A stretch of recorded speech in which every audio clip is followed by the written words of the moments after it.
Why there are always problems within Hlanti and Tumenga's marriage? Someone please come and explain that. So this week, Hlanti received a call whereby he's invited to attend Nkava's graduation.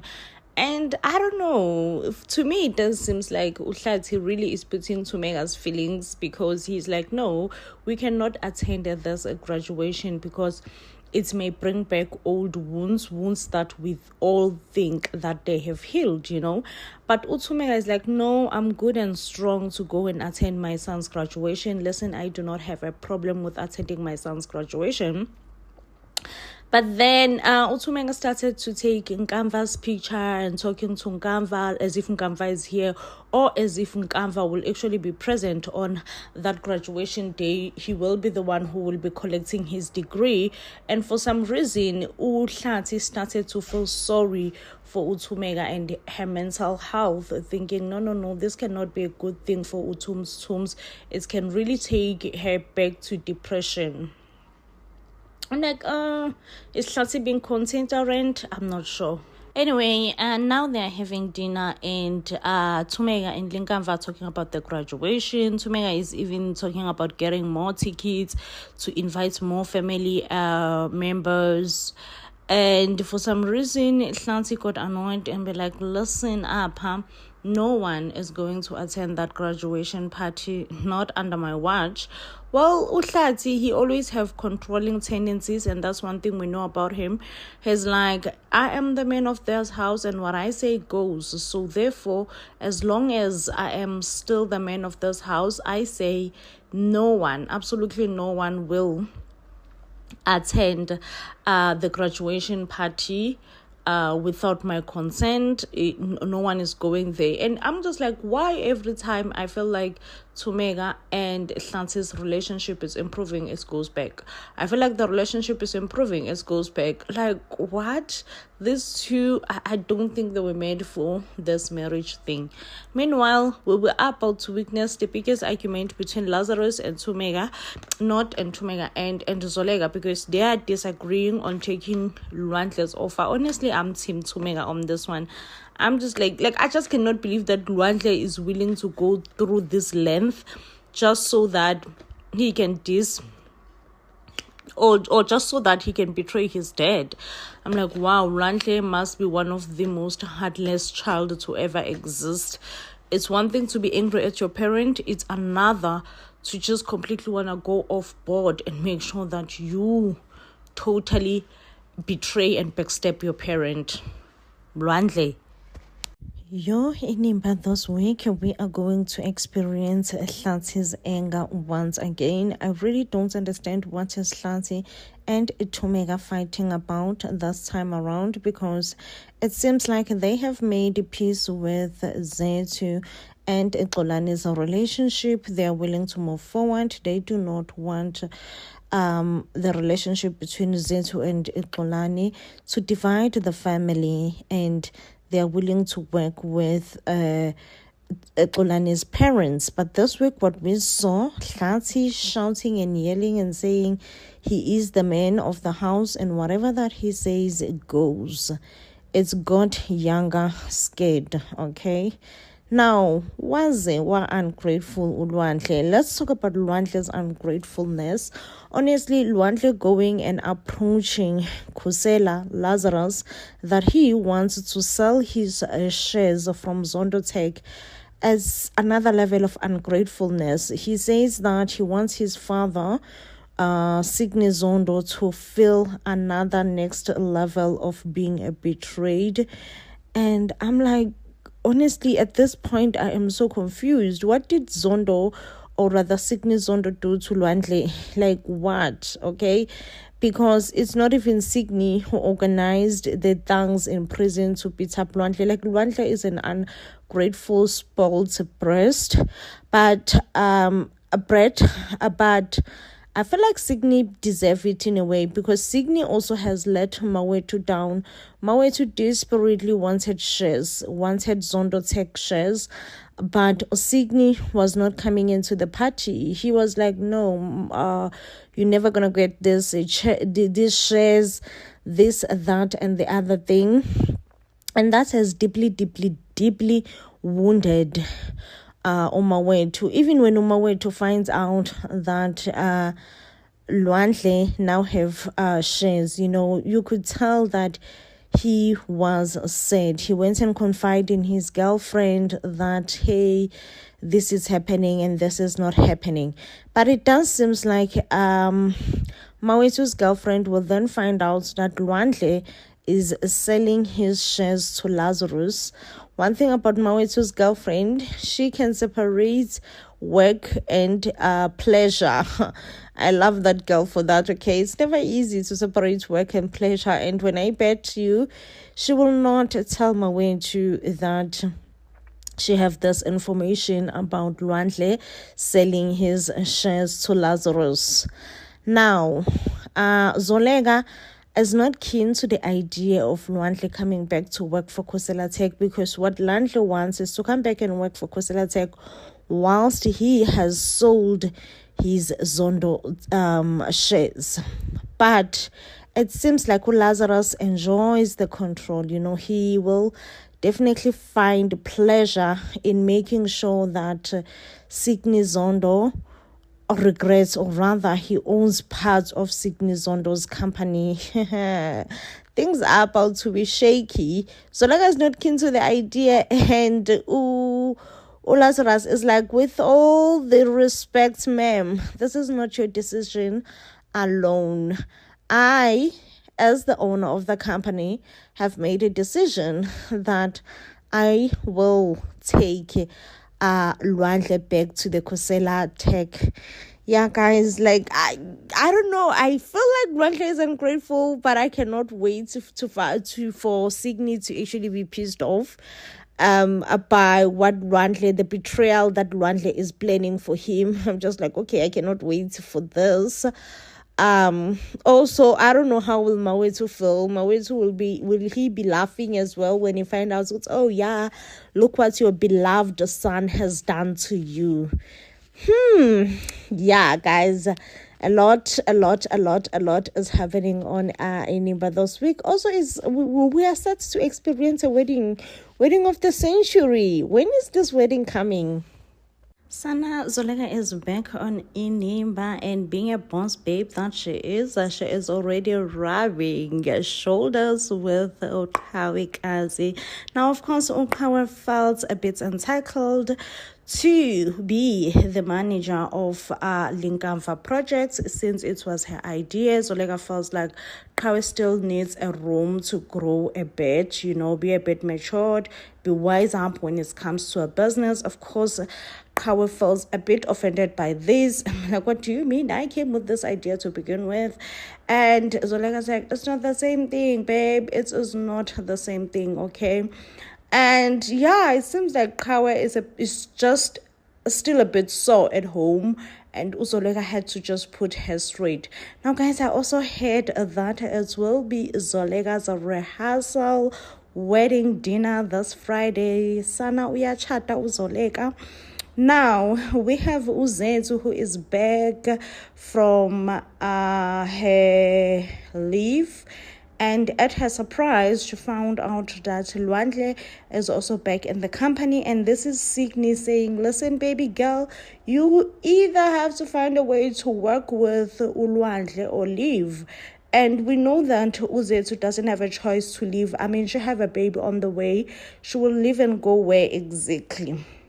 Now, we also have Unhlanhla and Ulimise not happy about Uxolani's announcement, whereby he announced ukuthi him and Zwethu are official now. I think it's a real thing, and they're gonna raise a baby together, and they're gonna figure out life together. For some reason, that rubs Limise in a wrong way, and Ulimise encourages Unhlanhla to say, hey, bro, if you are a real man, if you are a man's man, if there's one thing that you're going to do is to go and you will go and talk to your brother, to talk to Xolani, to end all this nonsense of a relationship. And he's like, okay, clearly I'm not a man's man, because Uhlati is like, okay, I will do it, okay? But you can tell when Uhlati was having this conversation with Utulani, his brother Utulani, that Utulani is a bit uncomfortable. It's like, whose idea was it in the first place? Was it yours or was it your wife? And I'm like, that's a good question. Ask. Because at this point, clearly, we all know that Uhlati is incapable of making his own decisions where his wife is involved. I absolutely see nothing wrong with Uxolani stepping up and being there for Uzethu, and actually even be willing to raise Linkamfa's child. Now, we all know that Ulimisa is going to be jealous, since Uthandeka is not going to be an evil mother-in-law. Thandeka is going to be so loving and so welcoming towards Uzethu, and this will not make Uthumeka happy. Sana, the drama. One thing we cannot deny is that Azande made his family extremely happy when he decided that he is going to initiating school in Tabeni Kaloku. And last night's episode was one of the epic episodes, okay? However, I may not understand Xhosa customs, but Azande was wearing a whole crop top whilst he is preparing to go to Ntabeni Kaloku. The shirt that he was wearing, like, I was not impressed at all.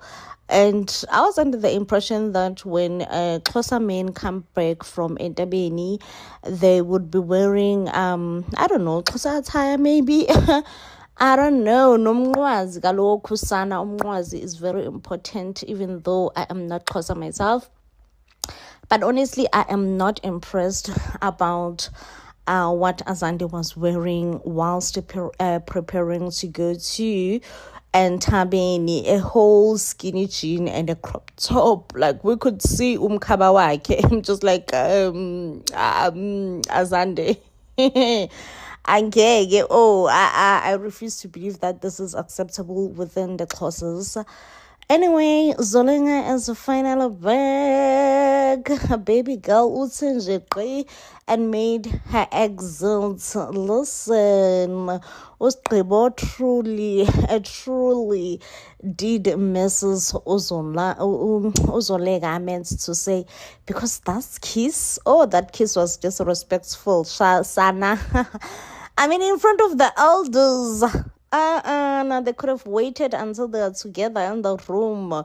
Okay, like, they just could not hold themselves. Anyway, I do love aficionates, love people who express their love for one another, and that are not ashamed, to express love. Love is such a beautiful thing, and this needs to be expressed. And you don't have to respect anyone, okay? Go in with that kiss mantra. Mancha on someone. Anyway, I don't know how do I really feel about Azande's change of heart, deciding to go and attend or be in an initiating school.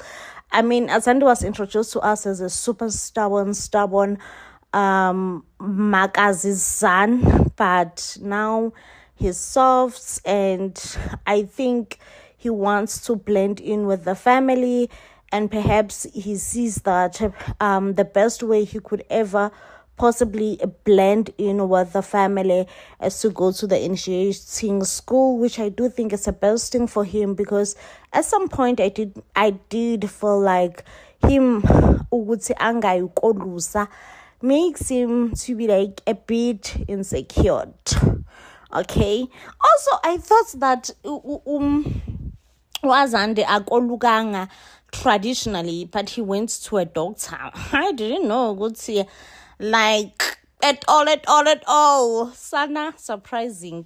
Sana, this week on Inimba, we see the return of Zolega. Zolega is officially back, and now she will come back whilst Ustribo is attending a ceremony of Azande. Listen, the look on Ustribo's face after not seeing the love of his life for a while. You can tell when a man really misses his wife. So proud of Azande. I cannot say this enough. Kesana. This is really proof that it's never too late for anything in life.